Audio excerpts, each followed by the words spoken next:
bodies have been bruised. How do you learn to fall off a 20-foot ladder? He may have been broken in half. I thought Shane might have been knocked out. Dislocated my right shoulder. I think I broke my tailbone. Necks broken. I ruptured a disc which fragmented into my spinal column. Careers ended in an instant. Yes, this is entertainment, but the hazards are real. How's he even able to stand? Trainers, EMTs, referees down. No matter who you are, whatever you do, please don't try this at home.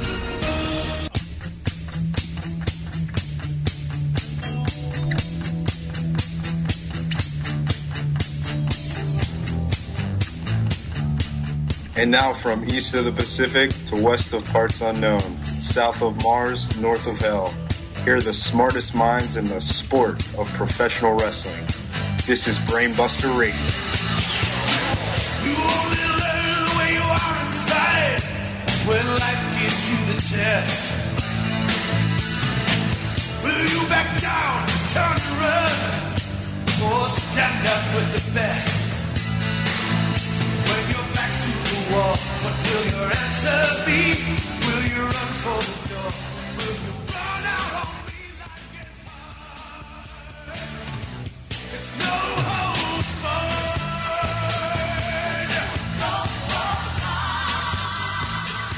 barred. Welcome everybody to Brainbuster Radio. I'm your host Alan Tazinski, along with the other hosts, the other Brainbusters, Jumpin' Jacob J, Salaman, and Vinman Calfo. Boys, what up? Well, coming off a big 3-hour Raw, we got a lot of stuff to talk about. All I gotta say right now is, you think you know me, but you don't know me. We also have a fourth Brainbuster in Mil Calzones. He's running all the audio aspects of this broadcast today. Mil Calzones, of course, in English translates to man of 1,000 underwears. And he's running our board. He's on 972 right now. On this day, I see it clearly. And Edge came back at the 3-hour Monday Night Raw, live from the Joe Louis Arena in beautiful downtown Detroit. And it was a damn good Raw, a great Raw, I thought, going into a pay-per-view. How about Yins? Well, you know, he came back to get a message across, and outside of Cena carrying that padlock and chain, I don't think it worked. Yeah, actually, Edge might have been the low light of the whole 3 hours. It was certainly a surprise. I mean, first of all, I thought it was definitely one of the best Raws I've seen in quite some time. Lots of good stuff happening, but Edge coming out there, it didn't really add a whole lot. It was kind of, I don't know how I feel about it, kind of strange. Well, from everything you read on the online dirt sheets, is that Edge returned just because he was there negotiating a contract, and they kind of just threw him into that storyline. And I guess they wanted to make it seem like, once again, there's tons of pressure on Cena to beat Brock in this epic main event. Well, there is. And there is for sure, because not only is a generation of WWE superstars counting on him to take out Brock Lesnar, who apparently is not liked by a lot of guys, the name of Monday Night Raw itself is on the line.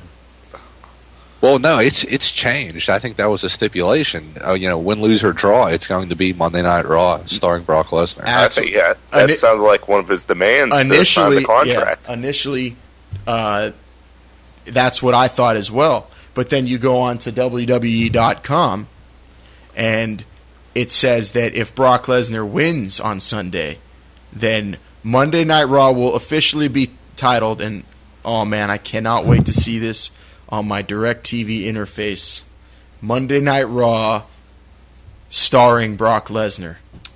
Badass. It might as well be called that right now. I don't know, there's a lot of good shit going on Monday Night Raw. It's not all about Brock, but he's damn good. But apparently that's a stipulation for the match. Well, I think so that certainly makes it a lot interesting. Is the jet on the line also? The company jet. See, I don't know about all those other demands if there were stipulations, but it said specifically on the website that was a stipulation for the match. Now I have to root for Brock Lesnar. A part of me going into Monday was thinking I'm switching sides and going to Cena. Well, it certainly sounded like some of the fans did, because there were a lot of during that when Brock was rattling off all his shit at the end there. It sounded like Cena was getting a lot of chants. Let's start backwards. I mean, we kind of started talking about Edge, but let's start backwards right now, going into Brock's promo at the end with Big Johnny and the contract signing. Brock Lesnar cut just a douchebag of a heel promo that it turned everybody against him. He walked out there, everybody was cheering for him, and the demands were just so egomaniacal. He did such a good job of being the asshole that he is in real life that he got over and got everybody booing him. All the marks who loved him were booing him, and I mean, Cena came out and got a John Cena pop. Well, I mean, it was good because, that was great. It was almost like, Lesnar, I think you said it, Lesnar was being himself, but rather than this all happening behind closed doors, it's out there in the ring, and it's kind of turning him against Johnny, Yeah, it's great because the real Brock Lesnar, the idea of Brock Lesnar turns all the fans on and gets everybody, gives everyone a man boner or a lady boner when he first came out. But then I like how they're putting out all the backstage stuff out in the open in the ring, and it's showing everybody who Brock Lesnar truly is. He's getting to be himself, and it's making him just a really good heel because he is a heel. Well, it's just a simple business agreement between him and Big Johnny. I mean, Johnny wants him to return Raw to legitimacy, but it's going to come at a price. It certainly is. Vince McMahon's jet, the namesake of the show. It's a lot of concessions being made by the WWE just to get Brock Lesnar in the main event, pissing off a lot of the boys in the back. But that segment was great. I thought Brock kind of was like stuttering, I guess, at a lot of points during that promo. It's interesting that you mentioned that because was that Brock doing those promos or was somebody helping? It was someone writing them. Someone named Paul Heyman. And if you look at the source who reported that actually earlier this week, I don't see how you could dispute it. Definitely a very reputable source. A reputable source. Mark Madden, the super genius out of Pittsburgh, if you were reading on the online this week, stated that he knew for a fact Paul Heyman was helping Brock Lesnar with his recent promos. Paul Heyman denied it, and then Mark Madden went ahead and reconfirmed that no, he won't admit it, but it's true. It's damn true. And Brock Lesnar came out, and that was his longest live promo he's done on the contract signing. He stuttered a lot, but he didn't stutter to the point where it was incoherent. He just talked like you would imagine Brock Lesnar talks in real life. He's not a genius. He's not a smart guy. He's not really well spoken, but he tells you what's on his mind, which he did, and he got the point across. I thought it was very effective, and it even got me not liking Lesnar, but the fact that the name of Raw will change is why I'm rooting for him on Sunday. Yeah, I mean, it was unusually long for him, and it was all well constructed. The idea was there. It was a good angle. It may have been a little Heyman-esque, but it worked. Oh yeah, I thought it was a good end to a really good Raw. And I just wish Cena would have done something because you would have even had more people turning for him. Yeah, what did you guys think about Cena coming out with the chain wrapped around his fist? What did that? I don't know what that was supposed to convey. Well, he's getting ready for an Extreme Rules match. I know that, but I mean, you saw Brock was out there and he just kissed his fists. Well, while actually, Cena was holding the chain. The padlock and the chain, that's his diploma whenever he graduated with his Doctor of Thugonomics. That's what they give him. So I know he brought it out. So whenever Edge yelled at him to, called him out to come out and be the John Cena that he knew, that was the symbol of that, I guess, is what it was supposed to be. But I thought it just made John Cena look like a big bitch. Well, it did whenever he didn't use it and he just stood there. But also, he's standing there. Look, he looked legitimately scared. Yeah, he did. Yeah, he did. He did a good job, and Brock Lesnar could smell it. He could feel it. The feelings that you were feeling, I am feeling, John. no naive farm boy. He's not the naive farm boy anymore. I can just picture Heyman before he went out. Talk about how you're not a naive farm boy anymore. You're not a naive farm boy. And then he's just standing there, and when Brock kissed his fists, that was also maybe the best thing he's done since he's been back. I think those fists are lethal. When he kissed those lethal fists. I could see Cena wearing long pants to the ring this Sunday just so we don't see anything running down his legs. Oh, if they the piss. They should definitely both be wrestling in street clothes. Come as you are. Well, Cena basically does already. Yeah, really. And it's not a Chicago street fight. I expect Punk and Jericho to come out I'm kind of surprised it's not loser leaves town.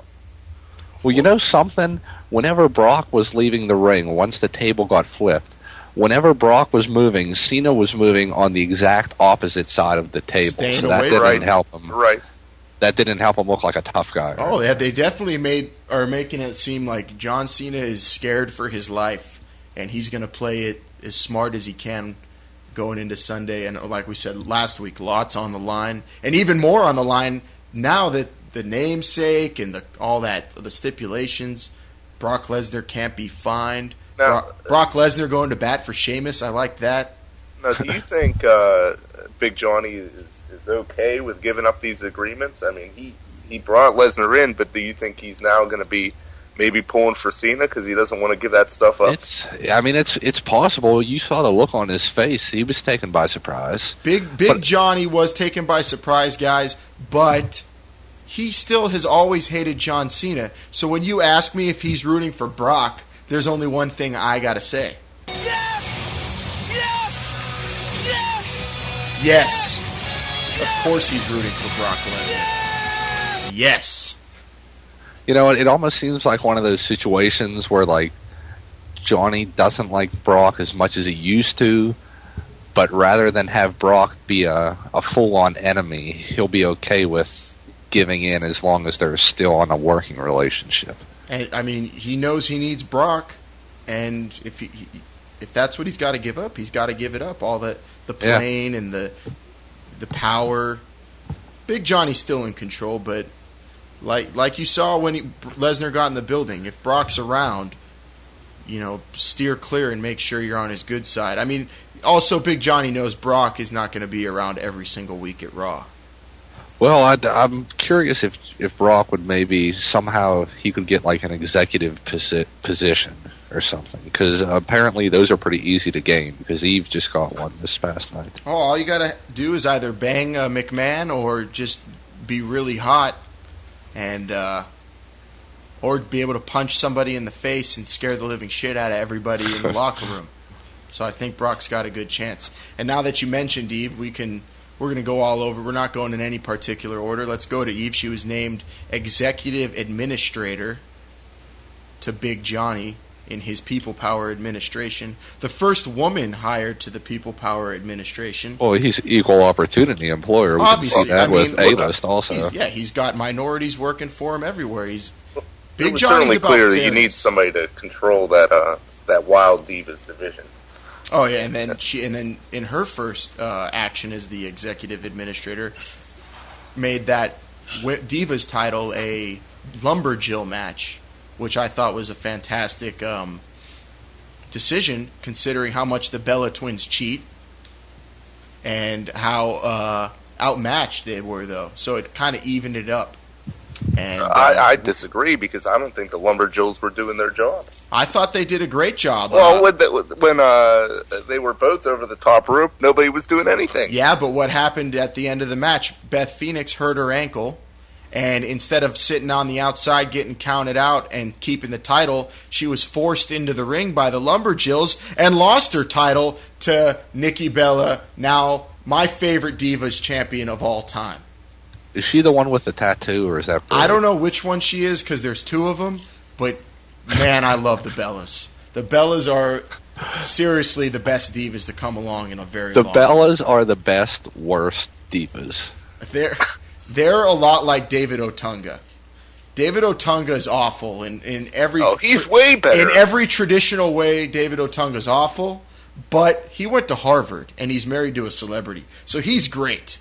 just like the Bella Twins, I mean, traditionally, I guess, you might say, oh, they're awful, no ring presence, not really good on the mic. But there's two of them, and they're both extremely hot. So you add up both together, and you get one average wrestler.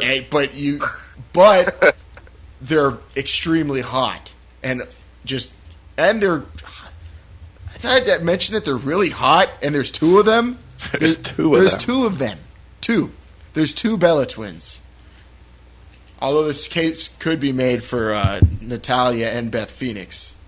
Yeah. No, they're two completely different personalities. Although one of them farts a lot, and the other one is currently injured. And how about that injury? Legitimately? When you guys saw that injury, Jake's probably still doesn't even know. Jake, you saw that, and what did you think? I fast-forwarded through the match. You went and got nachos, huh? Yes. All right.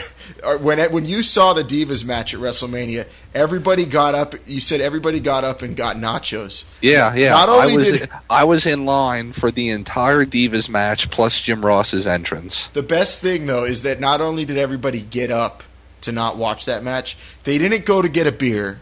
They didn't go to get a soda pop. They didn't go to get popcorn. Everybody specifically got up and got nachos. Yes, everyone went for the nachos. The Divas match is on. Go get nachos. Is the OB known for their nachos? That's not the orange. American Airlines Arena had horrible nachos. Oh, man. Sun Life were better. Staples Center has some kick-ass nachos if you're on the premier level. That's what you call a classic concession stand match. You thought that injury was legitimate, though, huh? I don't know. I just fast-forwarded. It seems weird that, Beth Phoenix would drop it to a Bella. Vin Man? But stranger things have happened. I suppose it could be legitimate. Well, it's not, first of all, if you did your job and read, it's not legitimate. Well, I read that, but You still, it still looks so real that I thought she was really hurt. She could be really hurt, but I think either way, she was going to be dropping it. Yeah, she was dropping it either way. It wasn't like they made a quick change in the ring. But why couldn't we ever see Glamazon and Natty Neihart? We never really saw that. There's a lot of disappointing things going on in the Divas division, but this gives us some hope right here. Nikki Bella holding the title. I don't think we've ever had a champion that just embodies what being a WWE diva is all about. I have to look her up and see which one she is. I don't know if it matters. Because there's two of them. They're making a big fuss over nothing. She's not even going to be holding the title for... She's obviously a transition champion, and that's what I'm getting at, Jake. She's going to drop it to either Natty or someone they're going to probably put up against Beth, and I think this is where they turn Beth face. Take that. From Scottsdale, Arizona. Yeah, I think they went to the University of Arizona, which means they're skanks. Because that is a school full of really skanky women.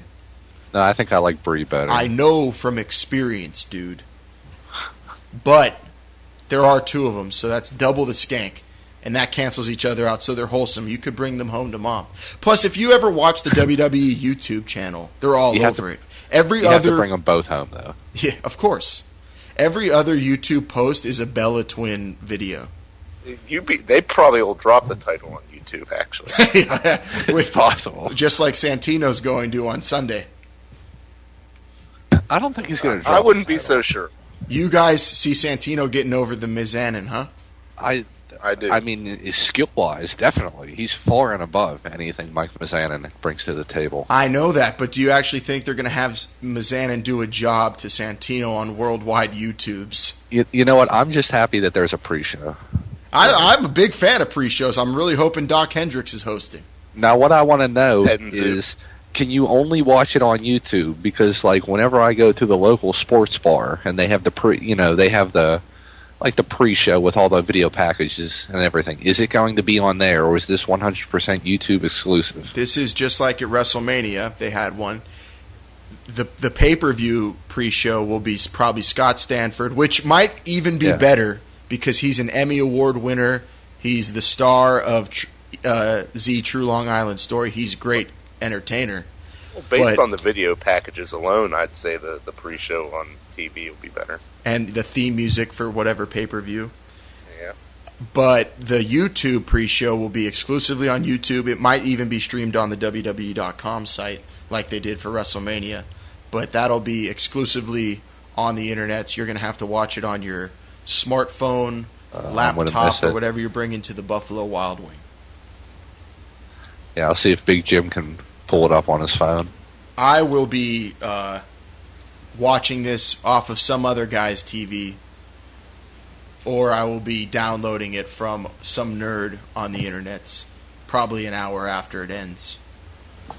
Because I think there's really only reason to pay would be for the Royal Rumble or WrestleMania. And that's what I do personally. At the rate they're going, that might be right. Although I did pay for a SummerSlam ticket, I will be going to the SummerSlam event. Yes. So that's even more of my money to WWE. I'm not afraid to give them my money. There's other things that there's other things that I'm not giving my money to. And WWE is someone I give my money to fairly often. So back. Well, let's check on another match now. This is interesting. It's a rematch, Big Show versus Cody Rhodes, but apparently the stipulation will not be unveiled until Sunday, right before the match is going to start. Is that what you guys are hearing? That is what they said on Monday Night Raw. Huh. Well, do you think it'll be like an Intercontinental Championship on a pole match? We can only hope. I don't see it being on a pole, but it's fun to speculate what this stipulation is going to be. I could see it being something dull like tables or body slam. Oh, you know what would be great? That would be the best. What about hoods? Hoods, blindfold match. If it's going to be something on a pole, I'm really hoping for coal miner's glove. Well, that's probably the best one, or pink slip on a pole, one of the two. Even at Extreme Rules, I don't think the coal miner's glove. I've heard it's unsanctioned. That's something. That's something they could only have at a Halloween Havoc or an Extreme Reunion. Yeah, there needs to be a wheel that is spun. I'll be touching on this a little bit later, but certainly, if they were going to have a wheel there, it would definitely be advertised. Oh yeah, there won't be a wheel in Chicago. I'll tell you that. The Big Show Cody Rhodes match, it's got to be something where it gives you the belief that Cody Rhodes could actually win, because he's just been getting dominated since WrestleMania, and the feud's kind of fizzling out. So you're going to need something to put Cody back up to where he was before you made him drop the strap. And I think a blindfold match would be excellent. Yeah, but I don't expect him to win. Oh, I expect Cody to get over and get his title back. Oh, yeah, definitely. I don't think he's going to be moving on to bigger and better things. No, I think the IC title is, and him go well together for a few more months, at least. It's the Intercontinental Heavyweight Championship of the world. Yeah. I'm hoping Beth Phoenix gets a rematch too on Sunday. Well, I don't think she's going to be making it to Sunday. High ankle sprain. That looked vicious. We all know high ankle sprains are 4 to 6 weeks. Beth Phoenix did such a great job of selling that, and she's updating Twitter even, and she's online. I've heard she was at the airport and actually had fans come up to her and help her walk through the airport. And, I wish I was one of those. Oh, fans. I would have definitely, and I would have copped a feel too. I would have probably got choked, but I would have went for it. Because if you got a chance to hit it, brother, hit it. So she's doing a great job of selling that injury. And it's going to be interesting to see what they do now with the Bella Twins. Also, the Bella Twins are rumored to be done with the company. Their contract's up in 5 days. Well, where else would they go? There's 2 of them. They could do anything they want. I'll give you 3 letters of where they could go. No. UFC. They could be ring girls. Good call. No, there's only 3 Octagon girls. There's no room for 2 Bellas. But there's 2 of them. There's 2 of them, and I don't imagine they would have trouble finding work. Look at their resume. You got that right, yeah. That's a hell of a resume. And also with the University of Arizona degree. I mean, you could do anything with that. Can you confirm they got a degree? I'll have to do a little research here. They put in time, at least. Time in that desert that's work. That's enough work right there. Do we need to say anything about Randy Orton and Kane and Brother Paul? Oh yeah, we're getting to that. We got a lot of Monday Night Raw to touch upon. I mean, just the Divas right now. I'm telling you, the Divas were one of my favorite. That I marked out the most when Nikki Bella took the strap on that great Raw. I'll tell you that. I was certainly shocked. I'm not being sarcastic, and I'm not joking around. I jumped up out of the chair.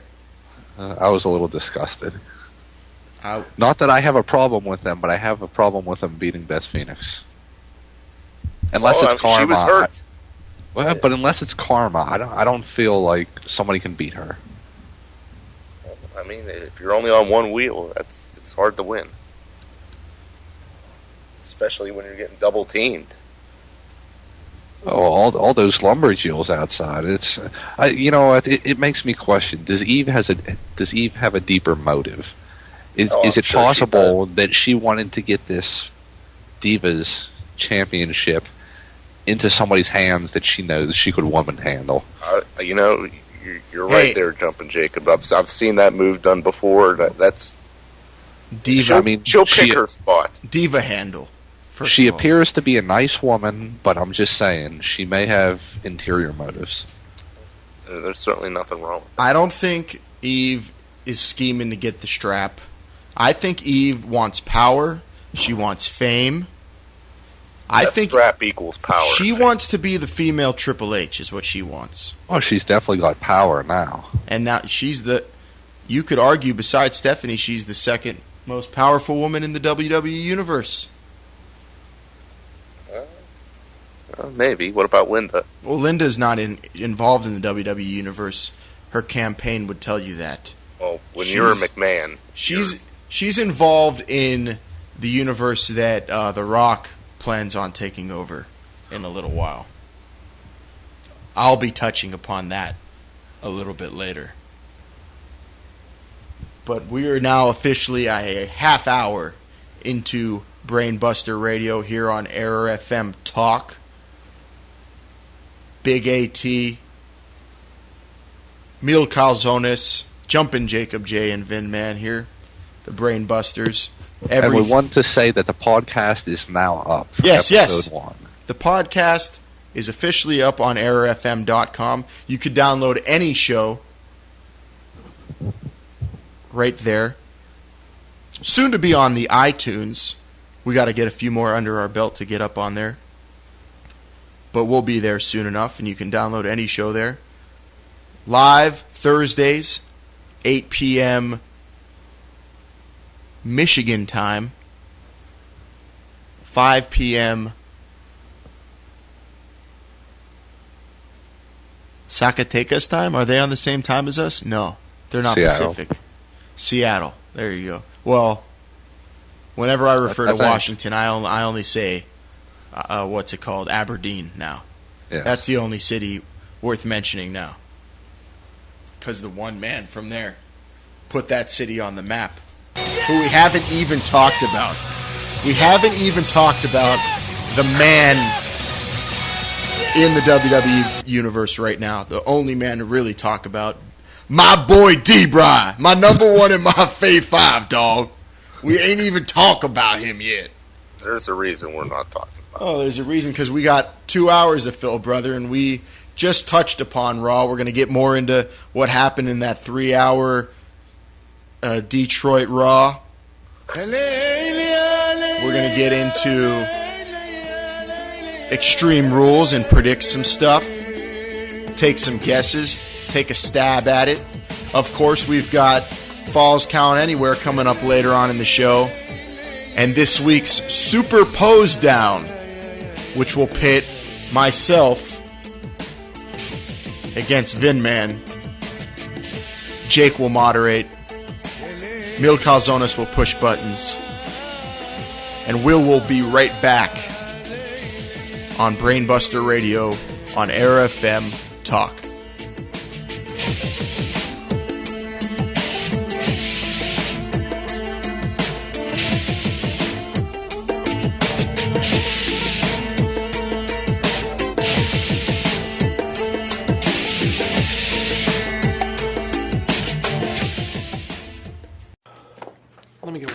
energy shots.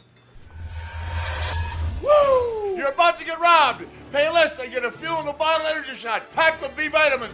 It'll rock your world. Woo! Woo! Woo! Fuel in a bottle energy shot will get you through the day. 0 calories and packed with energy. All go and no crash. Woo! Fuel in a bottle power shot. It puts the woo in my woo. Hey, are you looking for a little escape?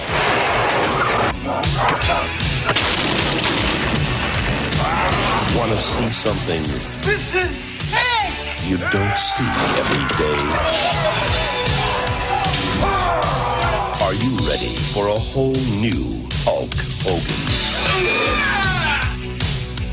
Hulk Hogan is ripped. To the world, he's a hero.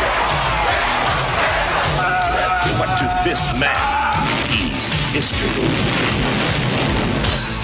Zeus. Stand back. Way back. Get ready for the battle no ropes can hold. No ring. No referee. No rules. Gentlemen, it's time. No holds barred. This is an unprecedented display of strength and determination. I'm Cy Sperling, president of Hair Club for Men, with some new important free information for men with thinning hair. Our own booklet, which you can get by calling our toll-free number, has been updated and expanded. Of course, it still contains all the facts you need to make an intelligent choice. And now, more than ever, people tell us it's the most comprehensive booklet available. But what's more, if you call now, I'll send you a free subscription to Personal Appearance, the new men's grooming newsletter. This latest issue has some really useful articles, including an important discussion on the minoxidil drug controversy. For example, are there any side effects? What percentage of men grow hair with it? You really should read it. To get Personal Appearance and our own hair replacement booklet, just call our toll-free number now. And remember, I'm not only the Hair Club president, but I'm also a client. Oh, I'm sorry. What was that? You wanted to wish me good luck? You want to know what I wish? I wish you hadn't come out here.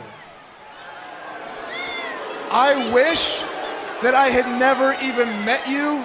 I wish that when you asked me out, I never said yes.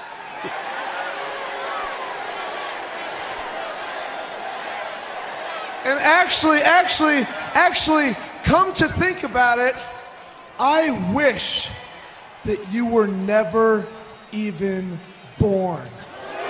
Wow.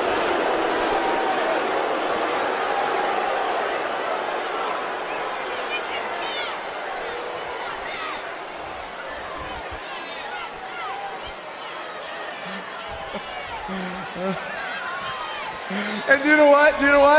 Now that I'm out here answering questions, I'm going to answer one more question, okay? I'm going to answer one more question, okay? Is there any chance, is there any hope in my heart of hearts that I would ever take you back? No.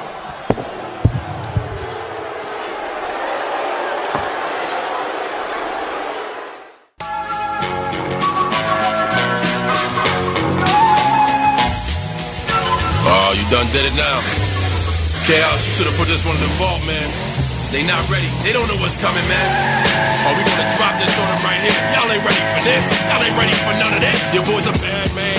And when you made in the streets, make them clap a rapper skirt. They be dropping the heat. Shock the world, now I'm standing alone. I flip fools like them clamshell cellular phones. You can't help but nod your head to the track. Fuck the water down rap, we be taking it back. Give it to me straight, ain't no chasing it. Check yourself in the mirror, ain't no facing it. Cause you playing the role and you planning to fold. This the master plan, we got the planet on hold. We all over the streets like your favorite sneaker. Breaking up your sound like a drive-through speaker. Everything that I be spitting is strong. After I rock. Fast forward through the rest of the song. We the monkey wrench that's gonna ruin your plan. And don't fuck with John Cena, I'm a bad man.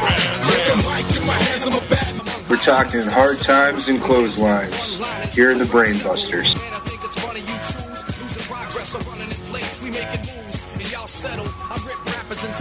And we ain't no naive farm boys. Era FM Talk. This is Brainbuster Radio. Mil Calzones got a wedgie. Fumbling around like a Three Stooge over here. You know what? It almost seems fake. Like to think that at one time John Cena would be swearing and WWE would be openly promoting.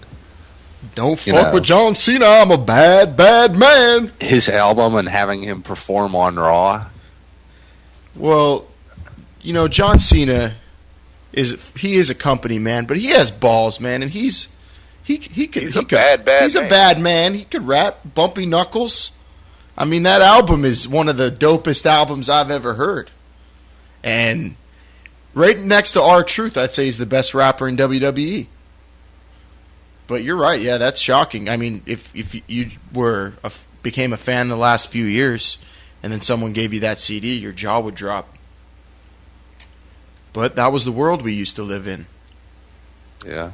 But Brock Lesnar's here to bring legitimacy back, and hopefully that era, or a little bit of that era, a little bit of the Attitude Era, will come and form this great era of people power. Like I said, next week, we're on the verge of it. I feel it.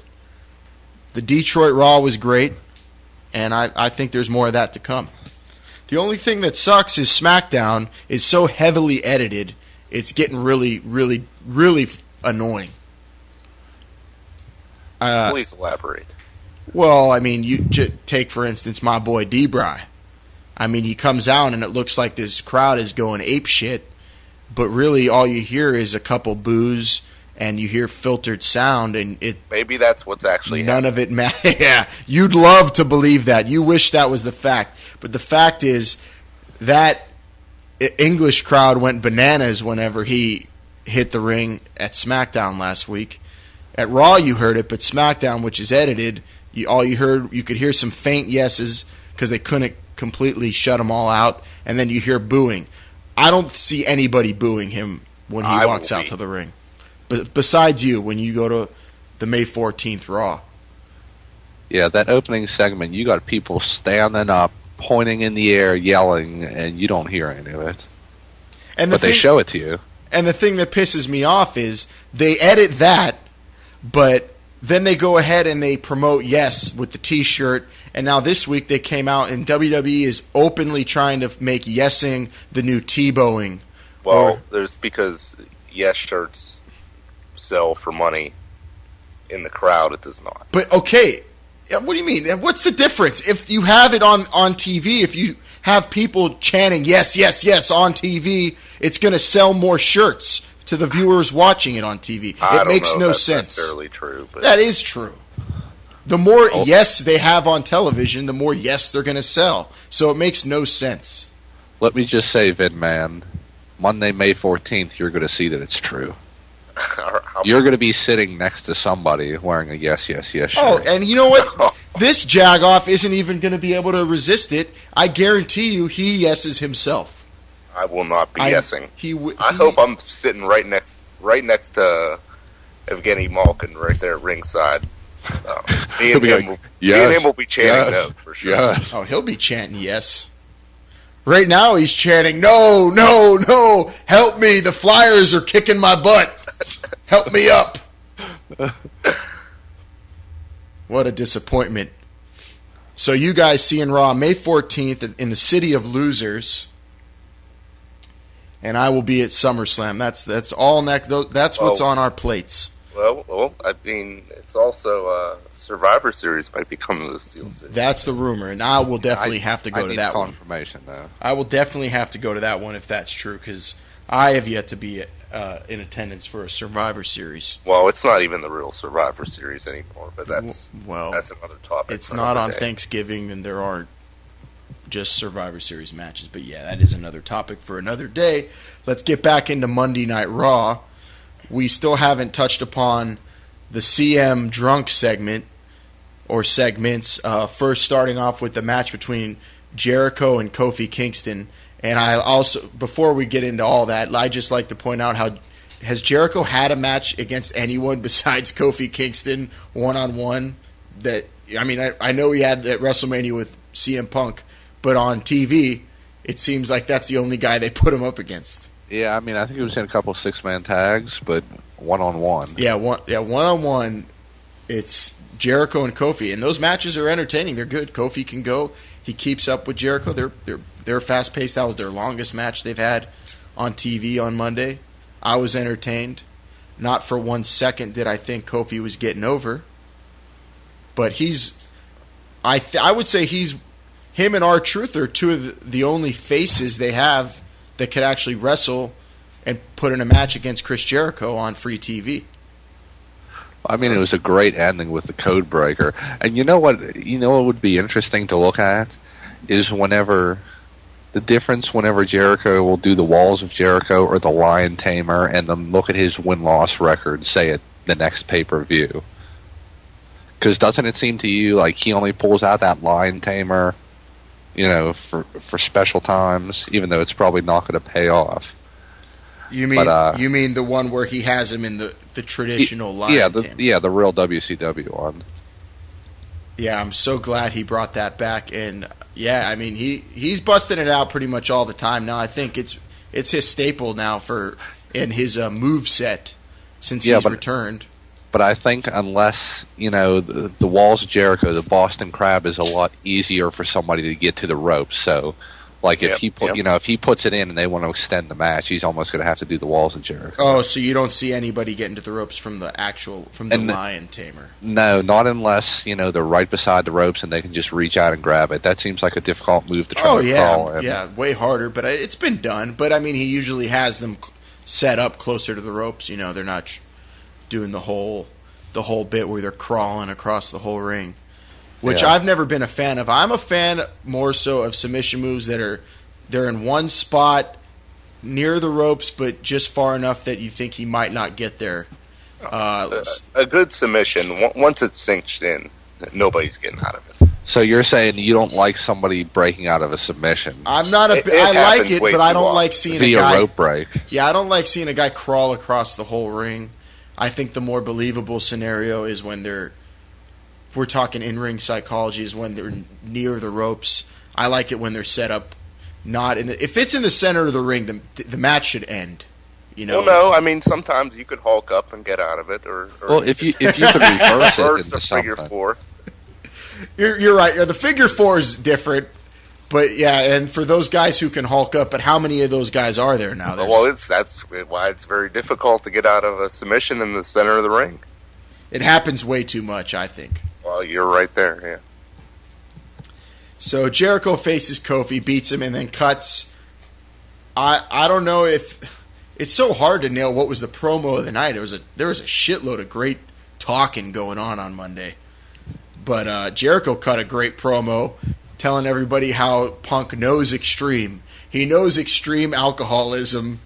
He knows extreme drug addiction. And he's going to get an extreme ass kicking at Extreme Rules. Great promo by Y2J.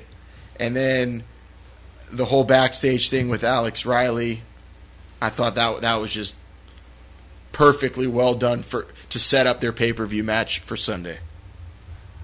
Like the build up to WrestleMania, I think, what was it, like 2 weeks before WrestleMania, they had Jericho bring up about his dad being an alcoholic, but I think this build up is so much better. They should have been doing this months ago. Nobody even cares about Best in the World anymore. Oh yeah, the Best in the World was definitely a WrestleMania-esque kind of storyline. You want the title to be about who's the best, and I got that. But this, where they were going with the drunk and the family bashing gimmick, just how they've expanded on that for this pay-per-view, and kind of, they went lowest common denominator because this pay-per-view isn't going to be seen by as many people. It's better. It's grittier, and it gave us that segment with the cops, and that was, I think, an all-time Monday Night Raw starring Brock Lesnar segment on the show. That was just awesome. The cops, the ABC's backwards, walking the line. They drew the line in the middle of the ring. That was genius, whoever came up with that whole skit. I mean, I have a problem with that. I mean, he clearly failed the tests. And Teddy Long, just not doing his job, should have just taken the title away from him. The cops were there. They saw it. We all saw it. They gave him time to regain his composure. It's just not fair. You're living in a world where the word of Detroit's finest is the last word. What better cops could you possibly get? I mean, give it to they do a great job, those Detroit police. But, I mean, RoboCop was a Detroit policeman. But when it comes to the WWE Universe, the last word goes to, the front office, and that's who Teddy Long was representing. And it's Big Johnny's fault for putting Teddy Long in that position, knowing that Teddy Long is biased towards CM Punk. And he was getting verbally bashed by Jericho. So I don't blame Theodore for doing what he did. I understand. It's about doing what's right and what's wrong. I agree, but also it's about doing, sticking up for yourself and not taking shit. And Teddy Long had to, he's been put in a very unfortunate position, and I don't blame him for what he did. And, I mean, CM Punk obviously wasn't drunk. It was a ruse. Oh, he was. He clearly was. Oh, no. He was given if you're allowed to say one letter a minute, you could pass that test. And that's exactly what happened. He was under the pressure. He had to say it fast like he had to in front of the cops. He failed. I think you're drunk, and I don't think you could say the alphabet backwards. Do it right now. I'm drunk. I can't. Do it. You have to at least attempt. Do it. At least I admit whenever I'm drunk. See? Yeah, you're just copping out. There's no 12-hour rule on this show. First of all, the segment was they were given an unlimited amount of time, all right, until they came to a final conclusion that Punk drank alcohol. No one saw him explicitly drinking alcohol. I saw it. It was a ruse. There's no footage. There's no footage of him pouring in Jack Daniels into that red Solo cup and pounding it. That was probably Pepsi or Diet Mountain Dew. You have no proof. And sugar-free Red Bull. Yeah, it could have been a sugar-free Red Bull. And obviously Punk wasn't drunk because did you see what he was doing to Jericho? He was whooping his ass. A lot of people fight well drunk.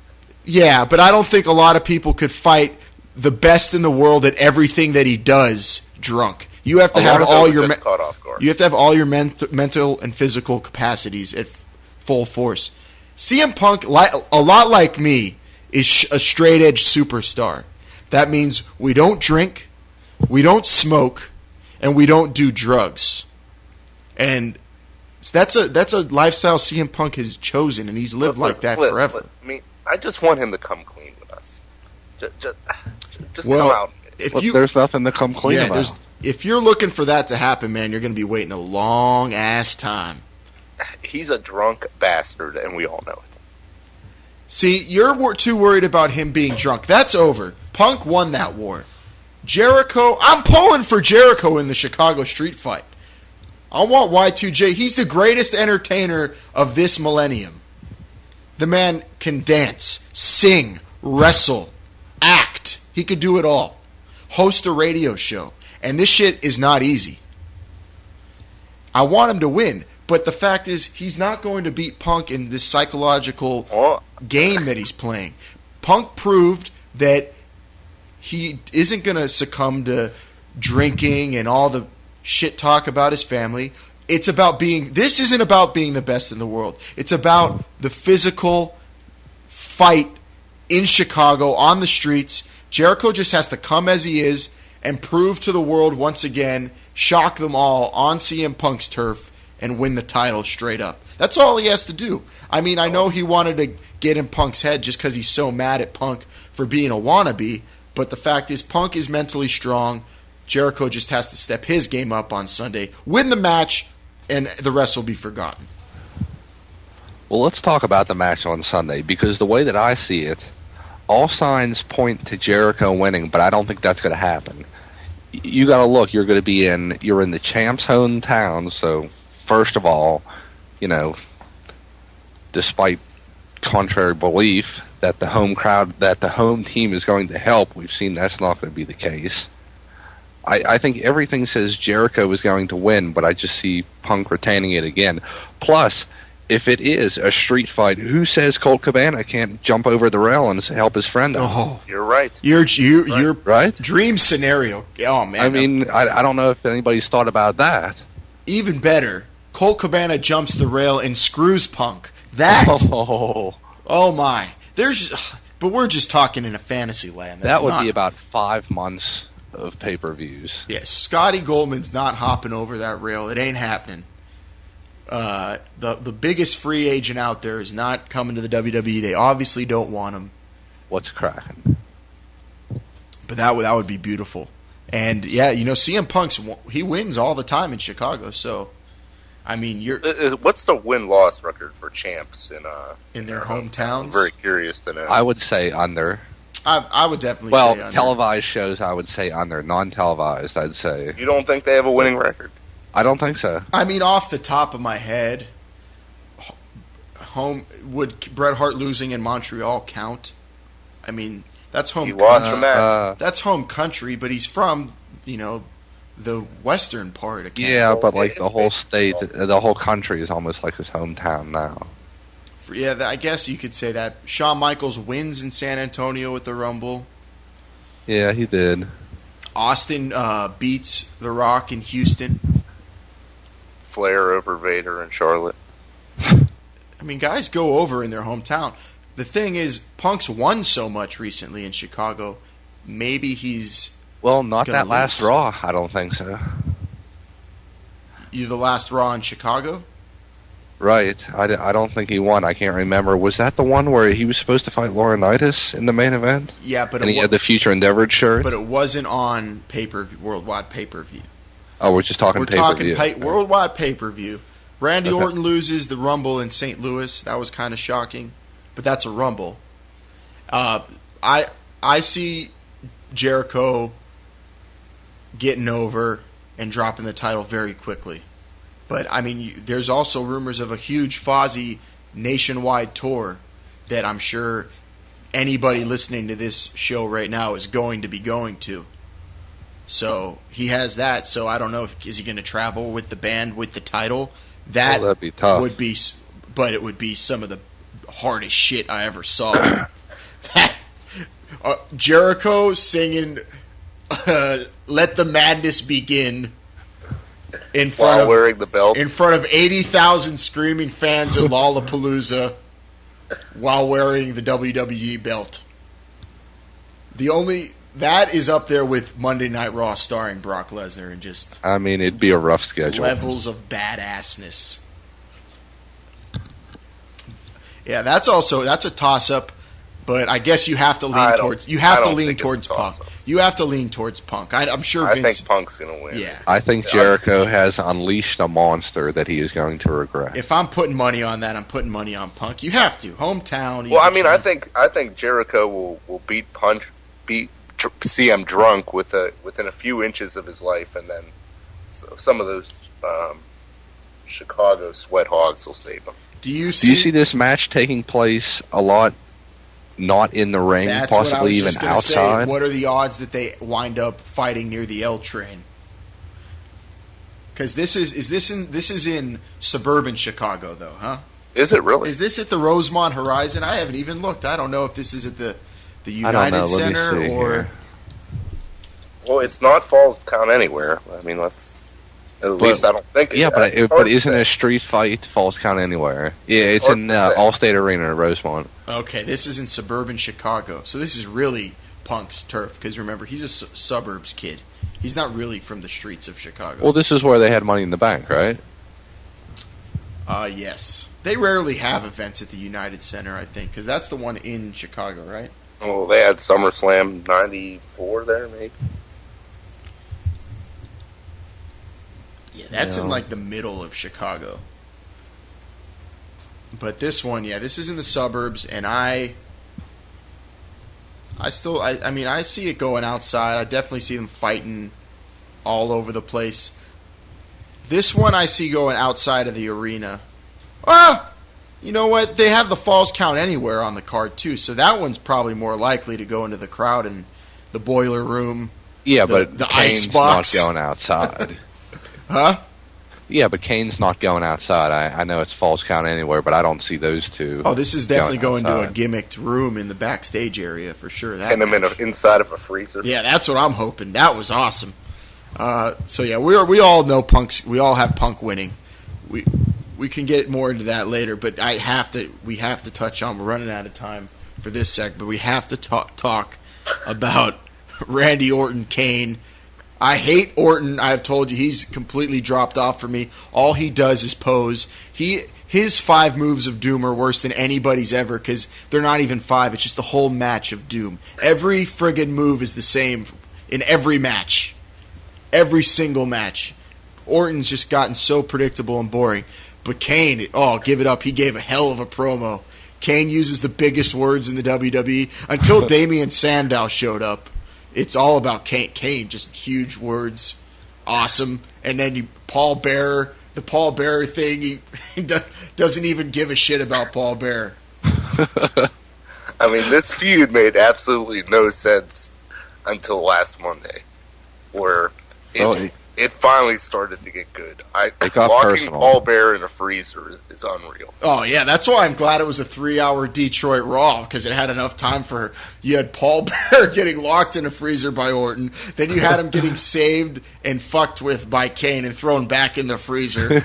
Yes, you've come to save me! No! Oh, it was awesome. Oh, it's too good.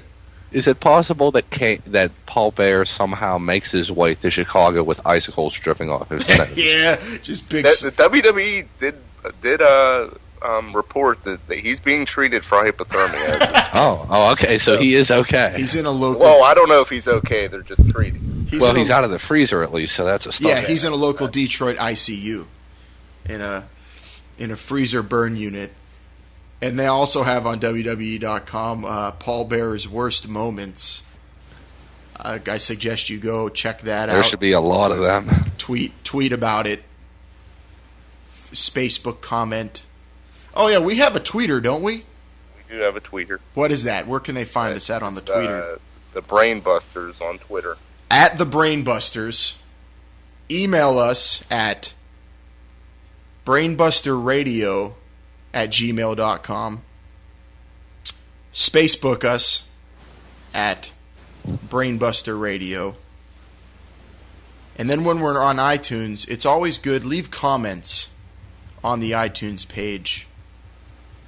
And, reach out to us and we'll touch us and we'll touch you. Orton Kane, predictions for Sunday. I mean, I don't see anything special happening. I'll say Orton will win. The match won't be good. I know that. Unless Paul Bearer... I think it's going to be great. Yeah, but the thing with... I'm kind of going to defend Orton. Right now, he's in that Big Show syndrome mode. And I think you know what I'm talking about, where somebody will come back off of an injury or, have a semi-surprise return and everybody loves them. And then it gets to the point where Big Show's just walking out there, smiling, waving, looking like an idiot. Randy Orton he's in that mode right now where he's not doing anything wrong, but he's not doing anything good either. Well, I mean, Orton is only good whenever he's punting innocent victims in the head. Exactly. Orton needs to be a heel, or he needs to get injured and come back as a heel. Yeah. Orton is only good as a heel. Honestly, that would be the best thing for him, is if he gets hurt and sidelined for a number of months. Because for the kind of face that they want him to be, an ass kicker, ruthless, you got to be like a guy who's what they call them tweeners in Oklahoma. He's a tweener. He's a guy, some people hate because he's just a jerk, but a lot of people like him just because he's such a badass. And Orton isn't... He doesn't give off the vibe that he's just a badass motherfucker. He's ruthless, we know that. He's an apex predator. but he's got to be full out heel to give us that effect. Otherwise, it just seems like he's pushing this on us too much. It's just kind of getting shoved down our throats, kind of like Cena. He was good whenever he went over to SmackDown for the draft, and him and Christian had a program. I still liked that, but right now it's just a little stale. Yeah, that's the good word for Orton. Stale. Maybe an injury or a heel turn would help him, and that's all. I thought he did a great job on Monday. I'll say that. Okay, as bad as he's been recently. I think that was more Paul Bearer than him, and maybe he just needs to embrace the hate. Well, I think that's eventually what's going to happen. He's already said he embraces the hate, though. So, you know what I think? I think Kane needs to kidnap his daughter. That's what they need to that's what they should do. Also, because that Marine movie he was supposed to be in that he got kicked out of, he was going to be saving his daughter.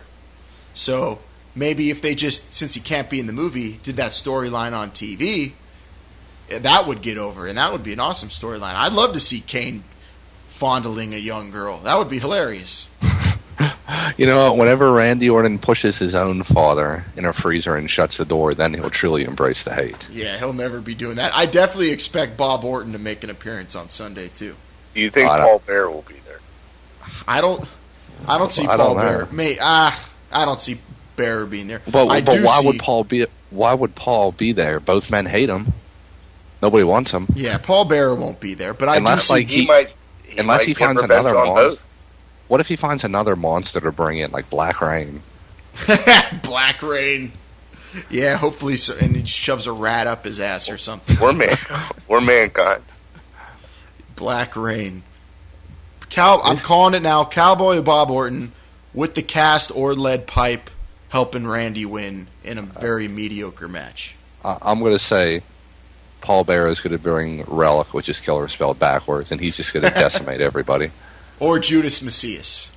Oh, I would love to see Judas Macias. He's still under control of Father James. Oh, Father James Mitchell making an appearance.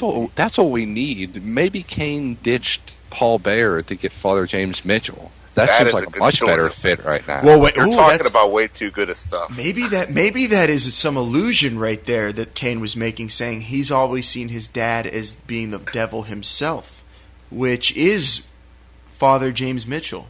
Sinister Minister. Interesting. Let's think about that as we take our next break. And when we get back, ponder that as well as getting into this week's Super Pose Down, which pits me, the beautiful one, against Vin Man with Jake moderating. We are the nation of domination. So we're going to go to break. After you hear these words on Era FM Talk, which is where we're broadcasting from, we'll come back with the Super Pose Down. You're listening to Brainbuster Radio on Era FM Talk, AiraFM.com. Lord Tensai Ichiban! Count the stars while the ref counts 3. Hope you like to look at ceilings, cause that's all you're gonna see. We are the nation of domination. He's harder than a rock and he can't be stopped. You suckers step to the side unless you wanna get dropped. The boys from the hood are on the MIC. Spitting out the rhymes is JC Ice and Wolfie D. Clarence Mason is the boss, crossing T's and dotting I's. He tells the truth, the whole truth. Woo! You need a fuel in the bottle protein shot. 25 grams of protein in this little shot. Protein that helps your muscles recover with none of the mess. Woo! Woo! You need fuel in a bottle protein shots. This little bottle helps with muscle fatigue and costs less than other protein options. Woo! Fuel in a bottle power shots. It puts the woo in my woo. At WWE, we maintain a strict set of rules to ensure fair play and sportsmanlike conduct. But on one night of the year, rules are made to be broken. When WWE goes extreme. It's WWE Extreme Rules. Live April 29th, only on pay-per-view. When it comes to extreme, we broke the rules. It's hard enough growing up and trying to figure out the world in general, and to have people sort of attack you. It's not fair. Believe it or not, we've all been through it. I was bullied my entire life. I was always made fun of because it was small, short, and fat. The color of my hair, the music I listened to, the way I dressed, the way I looked. And I was dangerously uncoordinated in sports, so that didn't help. I was called everything in the book. I mean, the ones that hurt the most, you can't really say, you know? People called me Dumbo. They called me a boy. I always like to block out negative things in my life. It was really tough. There are people who can help you, people you can trust. Just believe in yourself, even when it's difficult. Please don't change who you are. Please be proud of who you are. Don't be a bully. Be a star. Show tolerance and respect. You know, WCW Motorsports is very near and dear to me. We've been following it for a number of years, and ladies and gentlemen, it is my pleasure, Valvoline, of course, being a big part of WCW Monday Nitro, to introduce to you a man who is on a torrid pace on the NASCAR circuit. Please welcome to Nitro, Mark Martin. He is joined by his good friend, the Nature Boy, Ric Flair.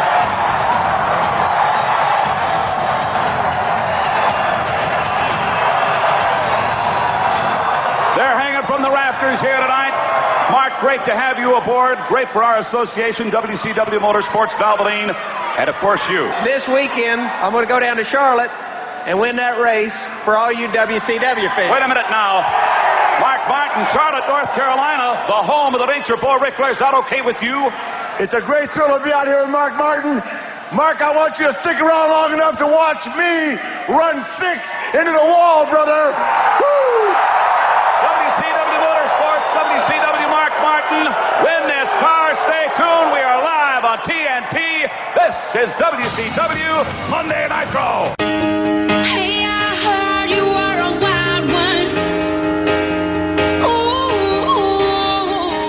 if I took you home and be a woman, show me how you do. I wanna shut down the club with you. Hey, I heard you like the wild ones, wild ones, wild ones. Oh, I like crazy, foolish, stupid, probably go out just pumping music. I might lose it, glass to the roof, how we lose it, lose it, lose it. I don't care tonight, she don't care, we like almost there, the right vibe, ready to get live, ain't no surprise, take me so high, jumping those dives, surfing the crowd. Oh, said I gotta be the man, I'm the head of my band, mic check 1, 2. Shut them down in the club when the Playboy does, till they all get loose, loose, out the bottle, we all get fit, till again tomorrow. Gotta break rules, cause that's the motto, club shut down 100 supermodels. Hey, I heard you were a wild one. Ooh, if I took you home and be a woman, show me how you do. I wanna shut down the club with you.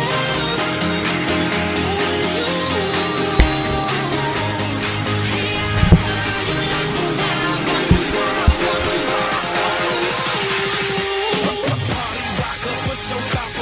Walk hard, talk loud. This is Brainbuster Radio.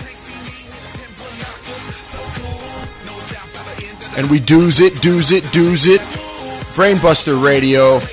Alan Tazinski here, Vin Man, Jumpin' Jacob J. We are the Brainbusters. And now we got a new member, Mil Calzones, pushing buttons, playing tunes, and helping us become a cohesive unit to win those awards, get that brass ring at the top of the ladder, so we can become the world heavyweight champs of wrestling radio. It's about that time. We're in our third segment, and that brings us to this week's Super Pose Down, which will pit me against Vin Man. Jake will moderate. Let's do's it. This is the moment the world has been waiting for. But right now, let's get to my favorite event, the Pose Down.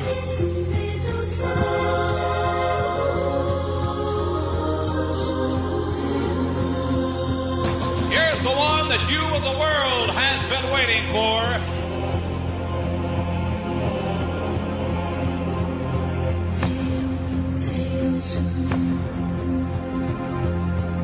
Get ready for the Super Pose Down.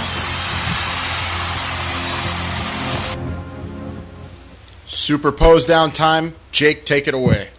It is now time, as you heard Mr. Buffer say, for the mind battle that we like to call the Super Pose Down. This week's topic is topical. With Extreme Rules coming this Sunday and the Chicago Street Fight, the question that we are here to debate is, where is the best location for a street fight? Alan, you have the floor first. Well, it's pretty sweet that this Sunday's pay-per-view is in Chicago, because if you're going to have a street fight, there's no better city than Chicago to have a street fight. Although this one's going to be held in the suburbs of Chicago, I still think it'll be exciting and everything a street fight needs to be. I would prefer it, yes, to be in the city, near the trains, the pizza shops, with the city noise and bums and hobos, street gangs, more weaponry around, but it's still going to be good. And Chicago is in the heart of America, and in the heart of America is a toughness, and that's what that city embodies, and that's why the Chicago street fight, above any other city street fight, is the champ. It's the king. That's the only place to have a street fight. If you're going to have a street fight, quote unquote, it's got to be called something else, because really the streets in Chicago were made for fighting. That's where all street fighting men come from. That's unto that city.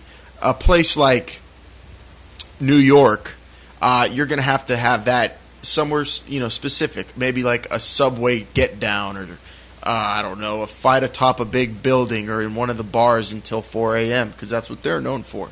Chicago, whenever anybody comes from Chicago, they always say they're from the streets of Chicago, and that sends fear up and down most men's spine, I would say. You're not going to tell someone you come from the streets of Seattle, because then they're going to think you drink a lot of coffee and you work for a microprocessing company. When you always have an umbrella with you. Yeah, when you say Chicago, they think you're walking under trains that might collapse on top of you.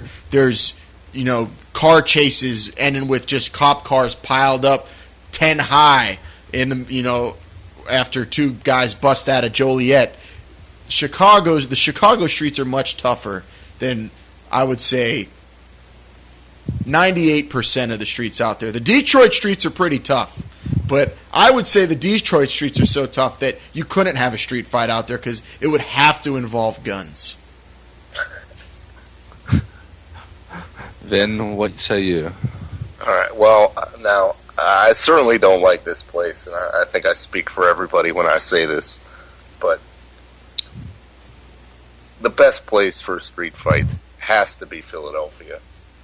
Given all the history there, fighting in bingo halls, just surrounded by filth, and by filth I mean the people that were in attendance.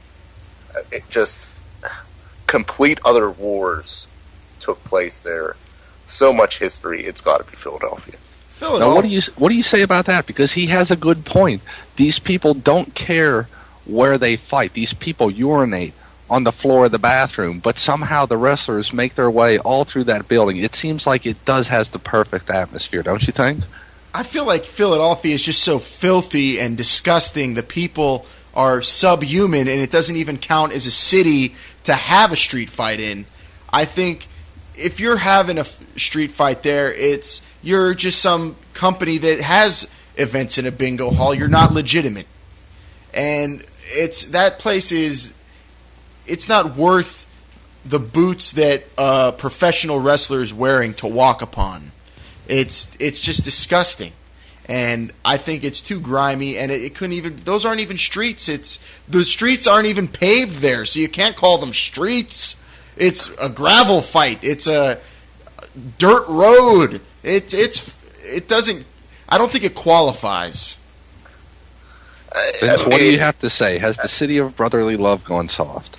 Well, I mean, also it's called the city of brotherly love. Well, I'll say this: I mean, a lot of the people there that live there are all talk, but the diehard wrestling fans certainly are not.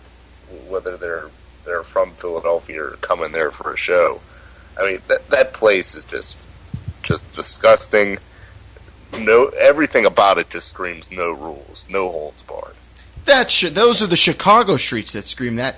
The Philadelphia streets, there's far less of them. Chicago's a much tougher and meaner city. I think there's more history on the streets. Philadelphia has a lot of suburban people who go to the city and say they're tough. Chicago has actual hoodlums roaming the streets, jacking motherfuckers.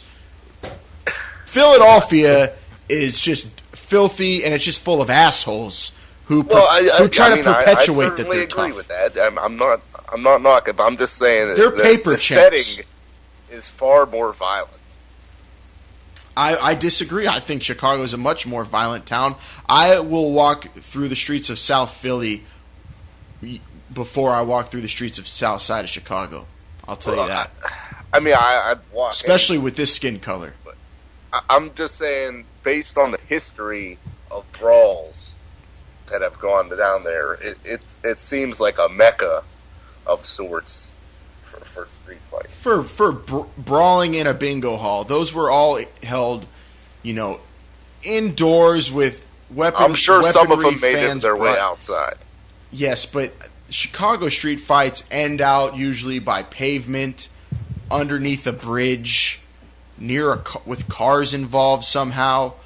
And I thought going into this, you were gonna, whenever I obviously Chicago is the first street fight everybody thinks of, and I did not see you actually defending Philly. I thought you were going to come out defending that's why I said, someplace near the Mississippi River. Tupelo was an option. It did probably have the best Texas tornado match of all time was held in Tupelo. A place like Memphis where a match could end up near the Mississippi River or maybe on a casino boat. That's what I thought you were going for. But those aren't really cities. I mean, except for that lovely downtown section of Tupelo with all those mobile homes. I mean, that's about as big of a city as you get down there. The contest is over. The battle of Clark W. Griswold versus Hall & Oates has ended. And I'm waiting for the referee's decision. 1 second, please. I have my arms raised in victory. Meal, have the yes chant ready to go for my victory. Please put your arms down. I'm waiting for the decision. I have just got the decision from the referee, and he has decided to throw the match out. Why? He informed me that the correct answer is Bad Street, USA. So thank you for your arguments. They were both strong, but I think we can all agree that Bad Street is a place you never want to cross. Oh, definitely not. All right, that's you know what? That's where we broadcast from every day, so every week. So I guess that you're right there. We were both wrong. Philly does have the history too. So now that the Super Pose Down's over, no one has won. We were both wrong. We should move on to another topic. And a match they had on the Detroit Raw on Monday, 3 hours, was involving this man. Tensai again in firm control.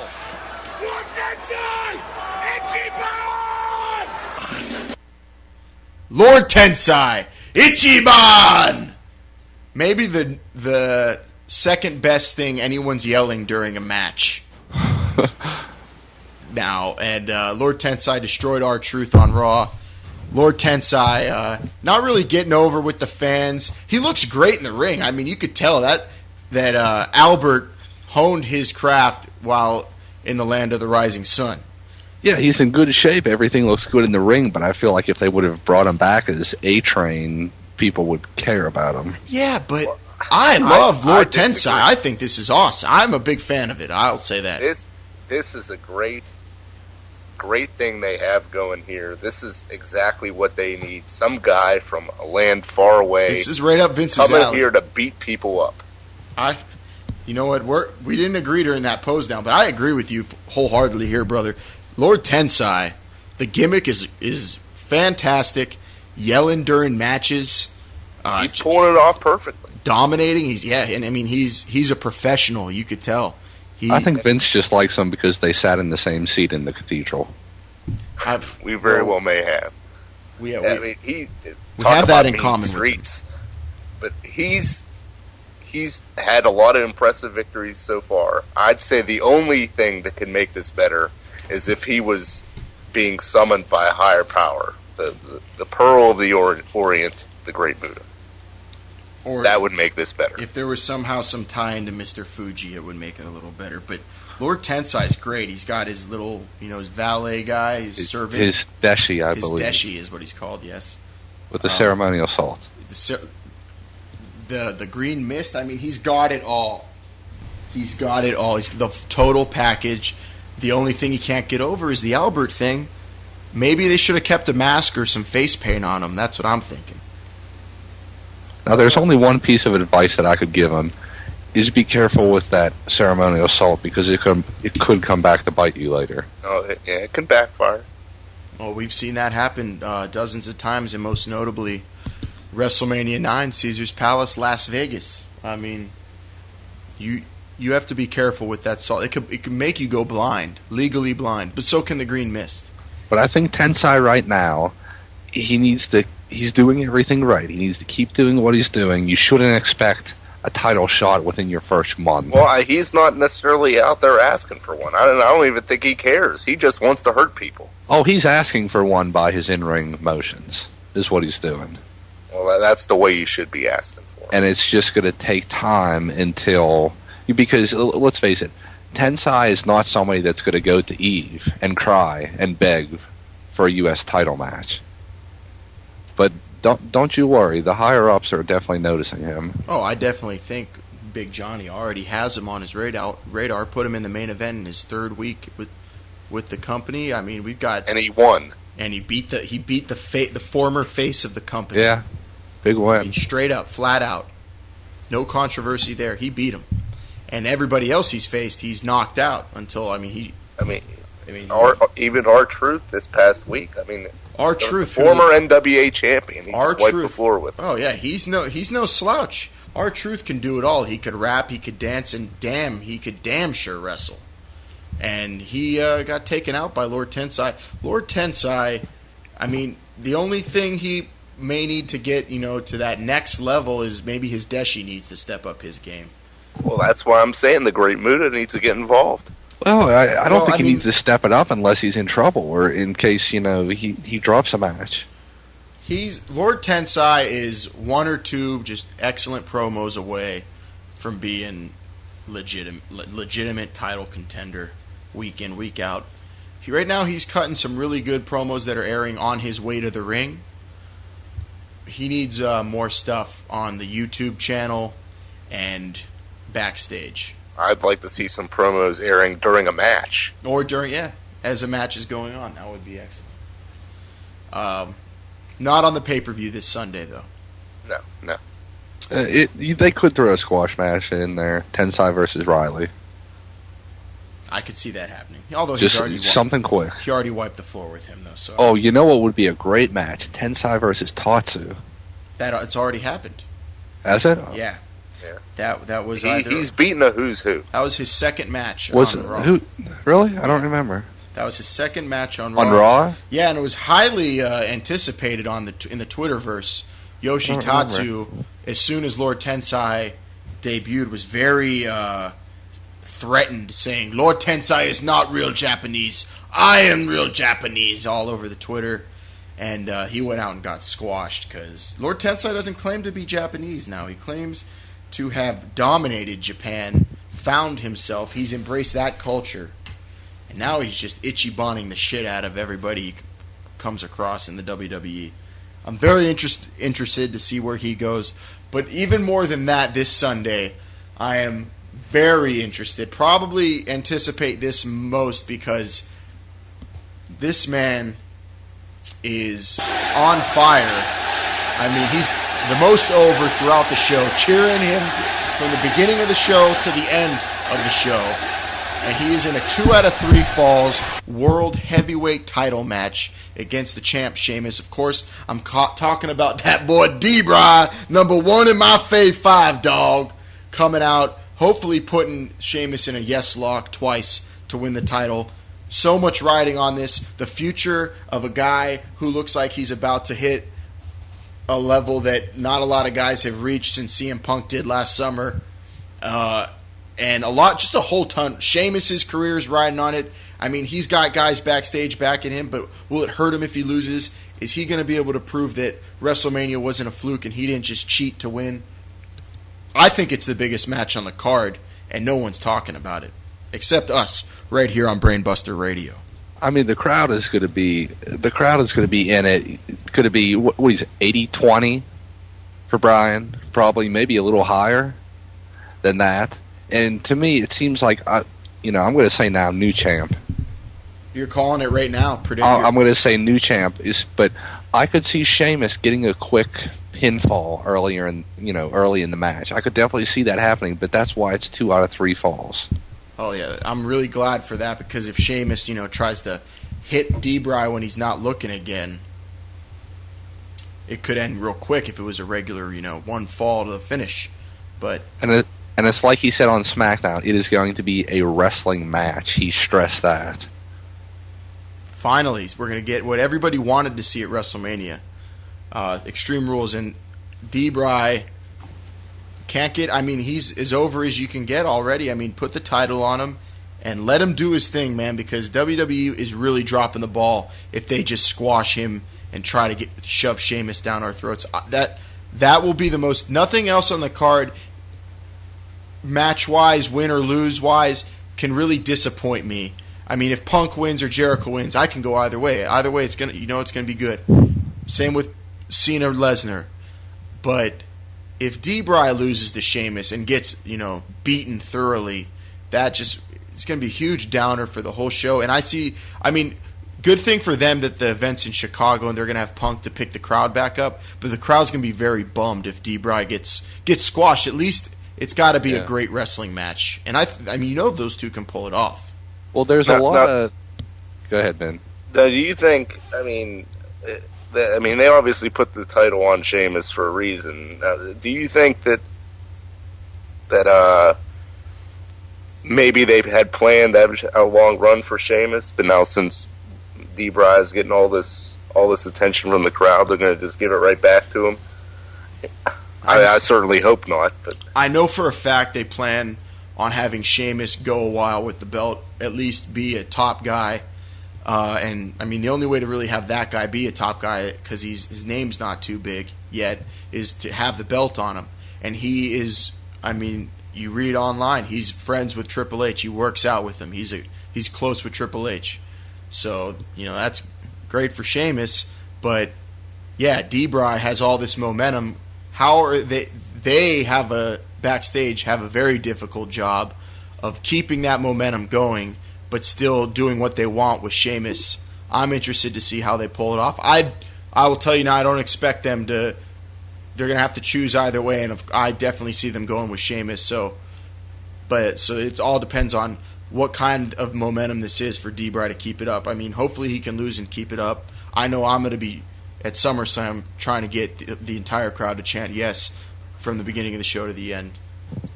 But I don't know. I see it kind of dying down if he gets squashed again. Well, there's a lot of different things that could happen, and we still have SmackDown to watch. But last week, AJ came out, and she was turned down again. Such a good... That was maybe the best stuff they've done yet. I thought it was even better than Piper's Pit. Oh, it was definitely better than Piper's Pit. It was really good. But you can think, is AJ going to come out?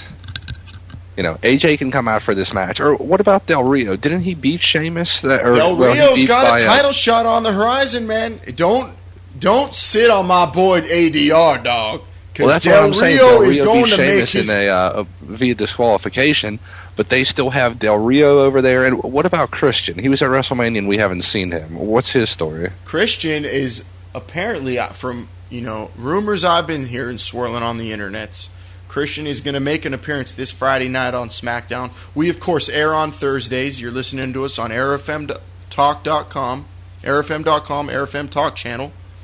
Listen to the podcast anytime. But we air Thursdays. SmackDown airs Friday. It's taped Tuesday. We don't read the spoilers. But I did read last week that they planned on having Christian on TV this week. So he could be involved in this match. Del Rio, AJ. Not only do you have the greatest wrestler alive today, I'll say it right now, my boy D-Bry. You have all these elements factoring in to the World Heavyweight title match, which will probably be the first or second match on the card again. Yeah. And that's why I'm most excited for this match on Sunday. It's the most unpredictable. But the SmackDown main event number one contender roster is pretty deep whenever you look at it, because you still have Del Rio and Christian. I'm sure Orton's going to get in there. And I don't know what Kane's doing, because he came back on Raw, but I don't know if he's SmackDown now. But you still have a lot of guys where somebody, I say in that match, AJ or somebody's going to come down. I don't think it's just going to be a clean. If I were one of those hungry guys you're talking about, I'd definitely want to see D-Bry win. I don't want to see Sheamus with the belt. D-Bry's just a little twerp. Well, if I want the title, I don't want to see Bryan with the belt. I want Sheamus to keep it. I don't know about that. If I'm going for the title, I definitely want to have to face Daniel Bryan. If I'm over one of those Sheamus. guys. Well, he's just smaller. I mean, Sheamus is a force, man. He doesn't lose a lot. He's tough. He's got that bro kick. It hits you out of nowhere, and you're knocked out. With all the concussion talk in other sports, I don't see how the bro kick is a legal maneuver in the world of professional wrestling. I mean, it is a blatant kick to the head. It's something Metal World Peace got suspended for, was a head shot. It's flagged in the NFL all the time, so I don't see why it's legal in the WWE. I don't know. We're going to have to check on those officials and see what their condition is.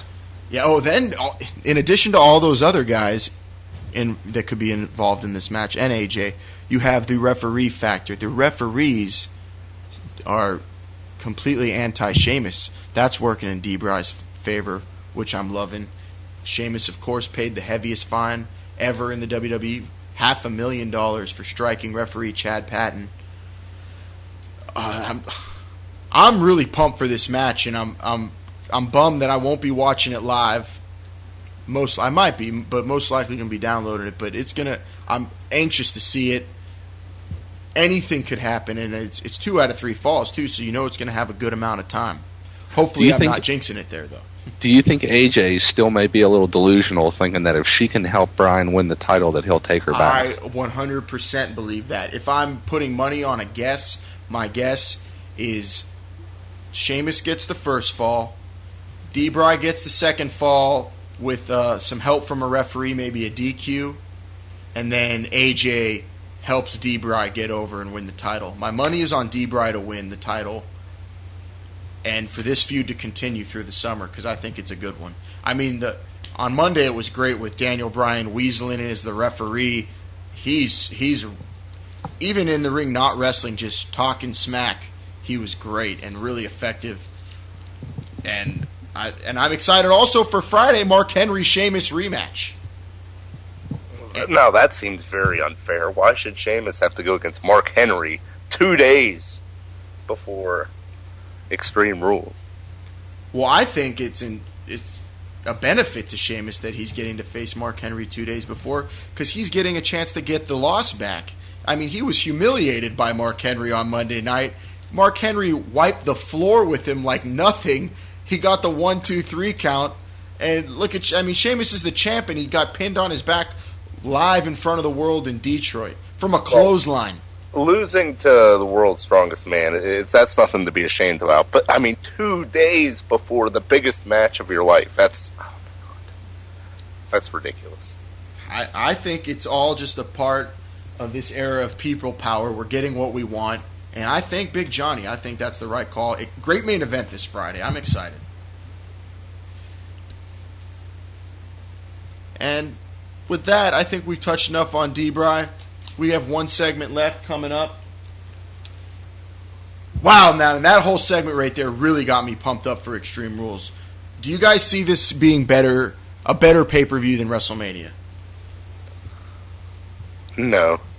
Really? Just flat out no? I think entertainment-wise, I think overall, in the ring, it's going to be better. It's a matter of what happens outside the ring. We'll see what these Extreme Rules matches are like. I think that the two main events will be very good, but this is a much more unpredictable event, I would say. Well, yeah, I definitely agree that it's. Well, I'm not sure. I think we all think Drunk is going to win, but I'm really not sure what's going to happen in Cena and Rock, as we talked last. Nobody knows. Anything can happen in the WWE universe. Oh. One segment to go. Brainbuster Radio here. Alan Tazinski, Jumpin' Jacob J. Solomon, Vin Man Kofo, Mil Calzones. Find us on Twitter at The Brainbusters. Look us on the email, brainbusterradio@gmail.com. Listen live every Thursday, 8 p.m. on the Eastern Seaboard, 5 p.m. on the Western. And Facebook us, Brainbuster Radio. Comment, discuss, ask questions, predict, post nude photos if you're a beautiful woman. And if there's two of you, please, please, call me!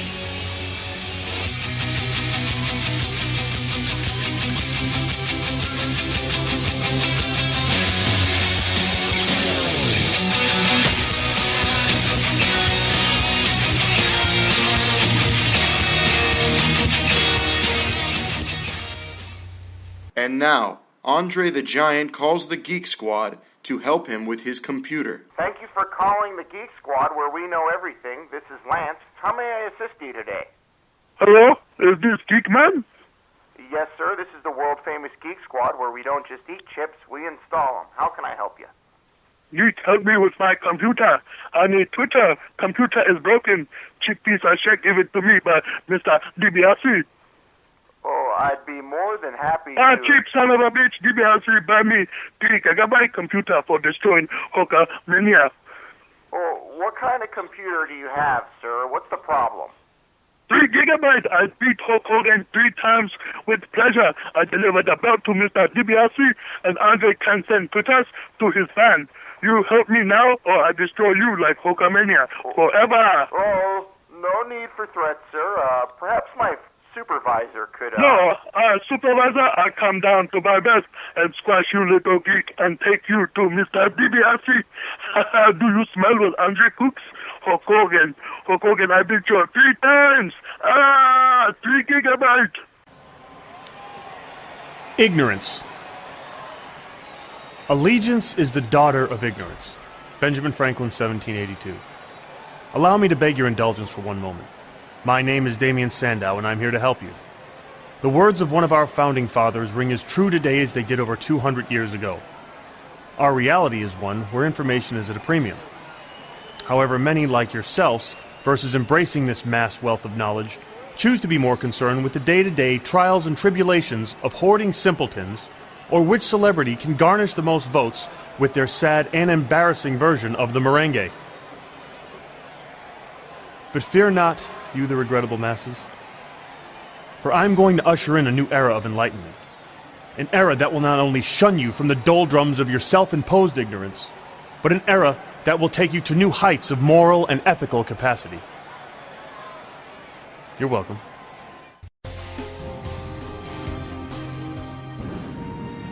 I know what you're thinking. I'm not a real athlete. I'm just a wrestler. I'm 6'10", 328 pounds. I won boxing's Golden Gloves 3 years in a row. I was a national champion at the University of Miami. My jersey was retired at Florida State. I was the ultimate fighting champion. When you step through those ropes, bad things do happen. Had over 200 stitches. I suffered a dozen concussions. Broken bones. I've separated shoulders. Damn near broke my neck. Blown out knees. But I still got up. This is who I am. This is what I do. I'm not really an athlete. This isn't real. Try lacing my boots. Next question, Jeff. Where are you? Right there. Yeah. I just want to thank each and every one of y'all for all you've done to your bodies. It's still real to me, damn it. I mean, thank you. Take it easy, man. Thank y'all guys. Y'all are awesome. Thank you so much, Mr. Funk, for saying what needed to be said. I'm a nice man. Yeah, I'm a nice man.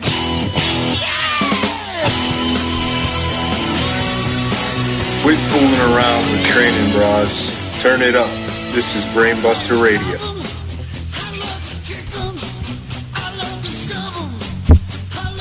Final segment, if you will.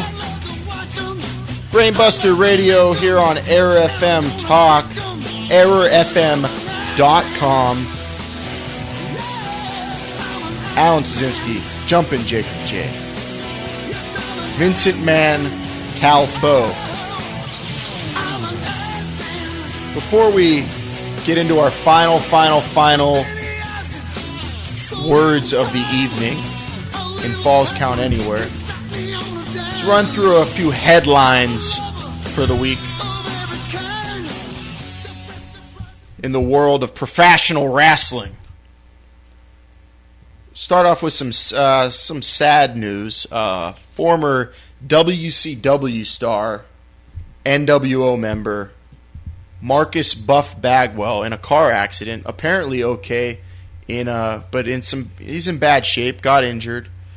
When I first read it, it sounded like it was not good. It was a very horrific accident. It was described as. Buff Bagwell, though, I heard he's still in shape, guys. But that return to the mainstream looks like it's completely over. That's a shame. He's a great performer. I say it was over before the car accident. I don't even know how he made it onto the show.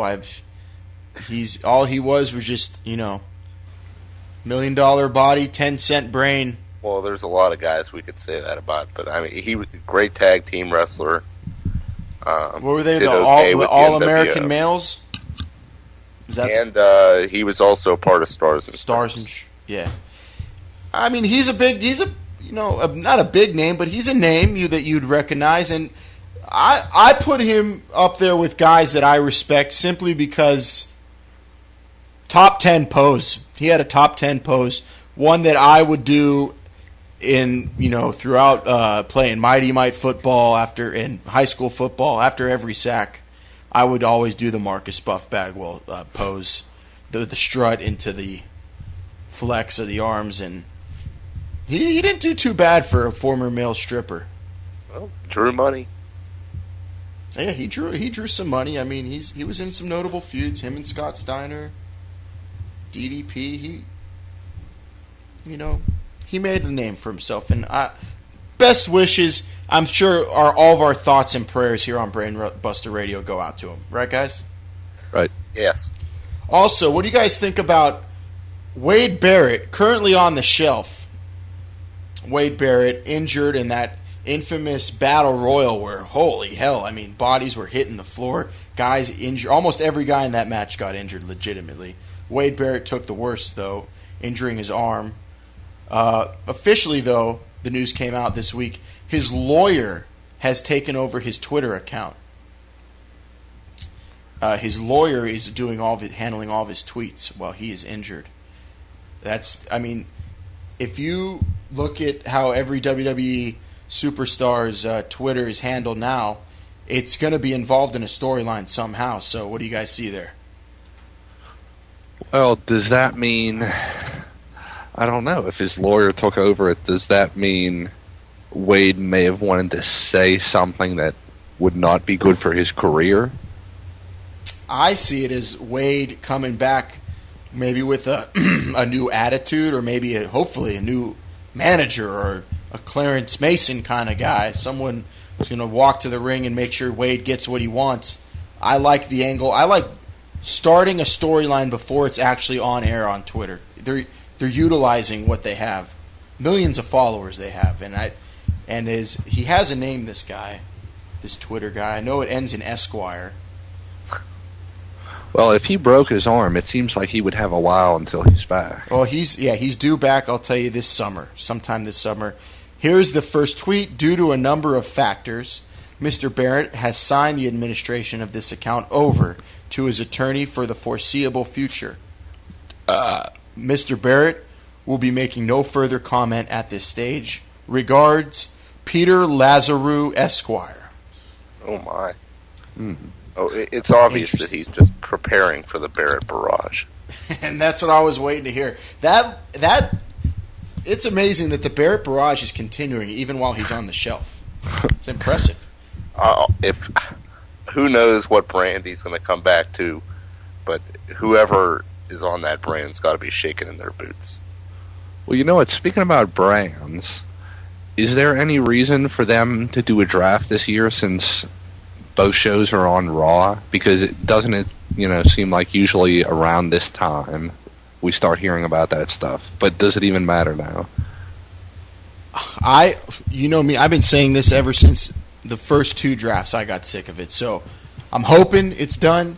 And this year is the first year I've been hearing actually that it might get scrapped because of the fact that Raw Super Show involves everyone on SmackDown. The only thing, they have NXT, they have Superstars. I don't see why they don't just integrate everything. Hopefully I know it's the only thing we all want is just to have one champion. I mean, that's ultimately the goal. And this year I think we're finally getting closer to that. That's a toss-up. I'm leaning towards the draft happening, but I've heard that it's possible it might not, and of course I'm hoping that happens, that there's no draft, and we just keep going the way we are. But then again, Del Rio just got moved over to SmackDown, and they're saying he's a SmackDown superstar, so... Yeah, that's the thing. These moves happen really without anybody knowing, and since everybody's on Raw, I don't think you have to. If you want to move Randy Orton to Raw, they're just going to do it. Yeah, it's really redundant, the draft. I mean, they really don't need it. Plus they have a guy who's running both shows. They have one man, and this, I don't think, in the best interest, the people don't want it, so in the era of people power, I don't see why a draft should happen. But anyways, that gets us away. That's enough of the headlines for today. We're done with those. Nothing else to read because we're running out of time, and we got to get into what Kane and Randy Orton are getting into this Sunday at Extreme Rules in Chicago. Ladies and gentlemen, this is Falls Count Anywhere.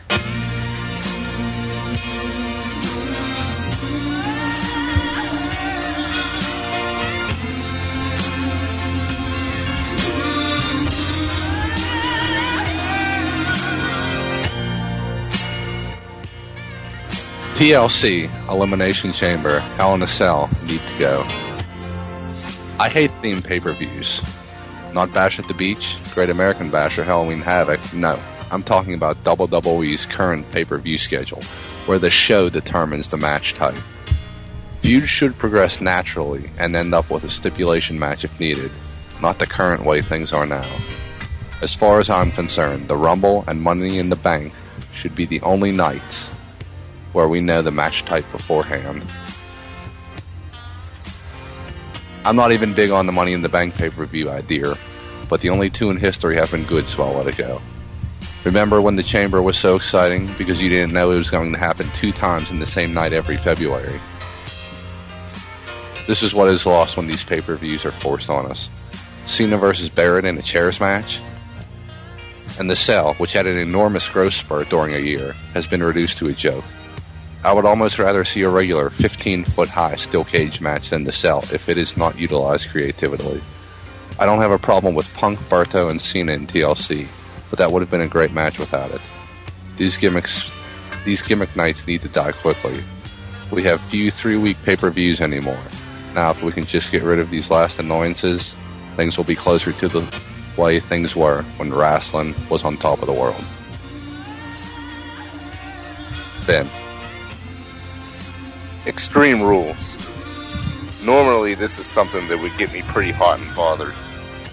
But how extreme is this pay-per-view really going to be? 2 out of 3 falls? Chicago street fight? Falls count anywhere? I guess some of those are extreme. Hell, some of the matches on this card won't even be conducted under Extreme Rules.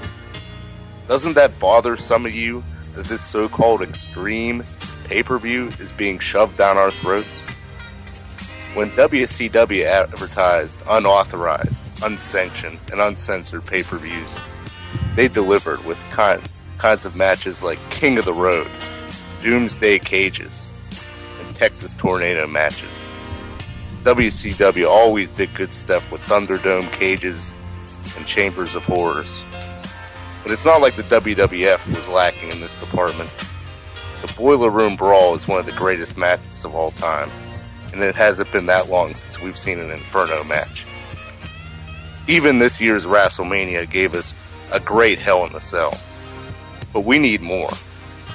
Give us a casket match or TLC. And for God's sake, will somebody please get buried alive? Testify, L. Hulk Hogan, Stone Cold Steve Austin, Hunter Hearst Helmsley, The Undertaker, John Cena. These are some of the names that have been defeated and outshined by one man, Dwayne "The Rock" Johnson. These names are a who's who list. But lately, The Rock has expressed interest in taking down even bigger and more powerful names. Names like Clinton, Bush, and even Obama. Slowly but surely, The Rock is setting himself up for a future political career. Alluding to the fact to the media this week, it seems that Johnson is planning to take the same route as such luminaries as Arnold Schwarzenegger and Jesse the Body Ventura. The difference is, The Rock is infinitely more likable and popular than either of those two former governors. If The Rock is serious when he tells the media that he plans on running for the president one day, and he does run, just think of the implications. The USA will have an image unlike ever before. Sure, our country's IQ will probably dip into the single digits. That is in the eyes of the international community. But we will also project that we are a nation of folks who just plain bring it. We won't need to spend as much on national defense either, because the entire world will know and fear that the United States of America puts boots to asses 24/7. Think about it. The Rock, the president, he will not only bring a nation together, he will bring the world together. I mean, he's an international superstar, a role model, and everything President Barack Obama wishes he was. I mean, the man even tries to sound like him when he cuts his promos. I don't vote myself because it's meaningless and you don't get to complain. But if this does happen and The Rock runs for president, then I gotta say, me and the millions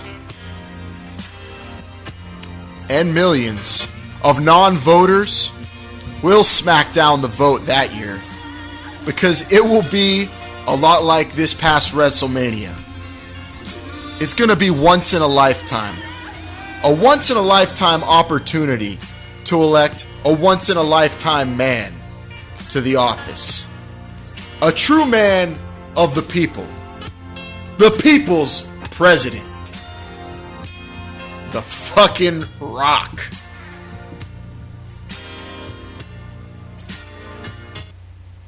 Ladies and gentlemen, that was Falls Count Anywhere.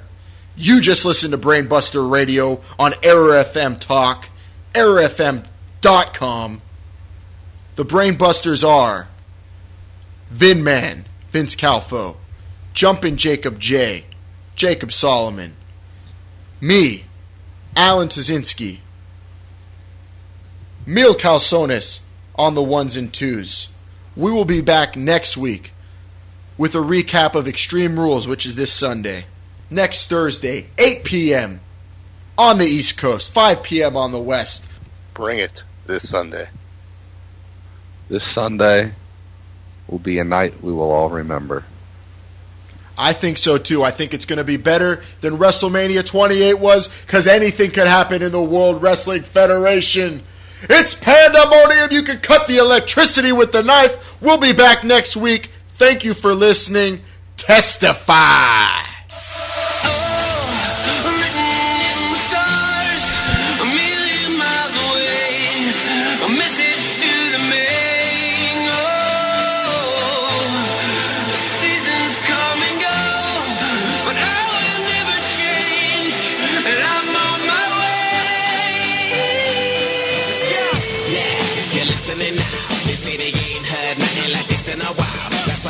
Song on so many different dials, cause I got more hits than a disciplined child. So when they see me, everybody baracks. Man, I'm like a young gun, fully barack. I cry teardrops over the massive attack. I only make hits like I work with a racket and back. Look at my jacket and hat, so down berserk, so down to earth. I'm bringing gravity back, adopted by the major. I want my family back. People work hard just to get all their salary tax. Look, I'm just a writer from the ghetto like Mallory Black.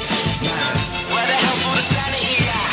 Damn, I used to be the kid that no one cared about. That's why you have to keep screaming till they hear you out.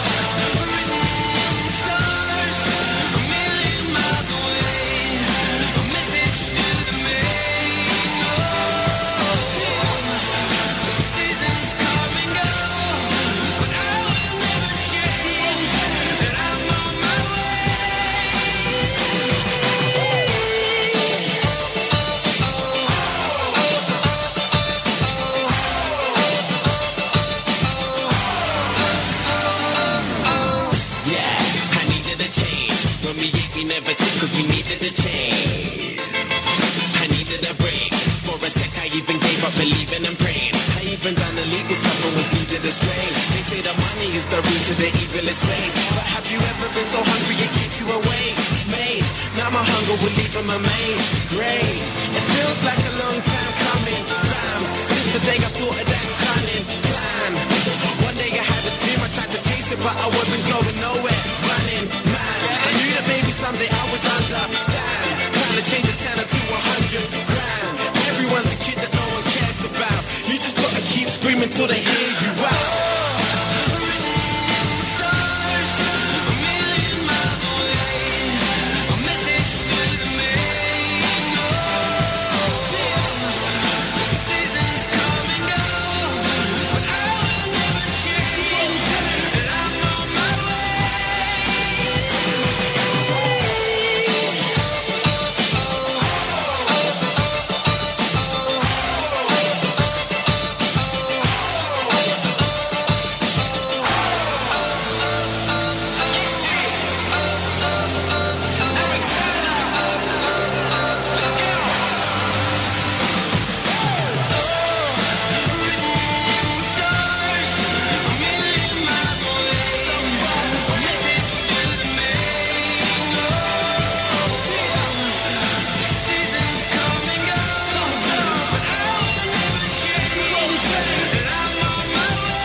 The Backyard Party Radio Network. Over 80 channels to choose from.